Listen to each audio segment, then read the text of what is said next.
நீங்கள் உங்கள் வாழ்க்கையில் திருப்தியாக இல்லையா? அப்படியானால் இதை கவனமாக ஒரு முறை கேளுங்கள். ஒரு காலத்தில் ஒரு காகம் இருந்தது. அது தனது வாழ்க்கையை வெறுத்தது. மக்கள் அதை விரட்டினார்கள். யாரும் உணவு கொடுக்கவில்லை. யாரும் அதை கவனிக்கவில்லை. ஒரு நாள் அது ஒரு மரத்தில் அமர்ந்து அழுது கொண்டிருந்தது. அந்த மரத்தின் கீழே ஒரு சந்நியாசி அமர்ந்திருந்தார். காகத்தின் ஒரு கண்ணீர் துளி அவரது கன்னத்தில் விழுந்தது. சந்நியாசி கேட்டார், ஏன் அழுகிறாய்?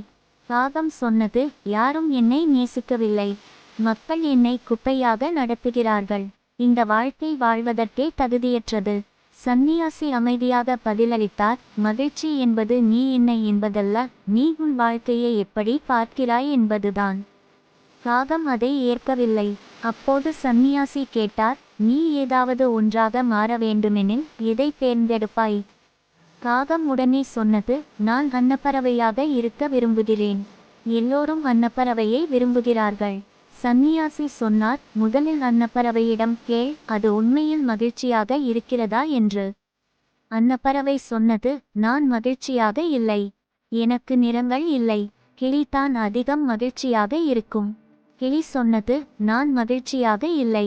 நான் கூண்டில் வாழ்கிறேன். மயில் தான் மகிழ்ச்சியாக இருக்கும். மயில் சொன்னது, என் அழகே என்னை சிறையில் அடைத்துவிட்டது. எனக்கு சுதந்திரம் இல்லை.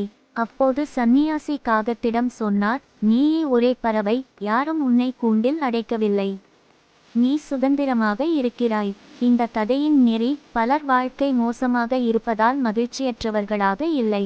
அவர்கள் எப்போதும் மற்றவர்களுடன் ஒப்பிடுவதால் தான் மகிழ்ச்சியற்றவர்களாக இருக்கிறார்கள்.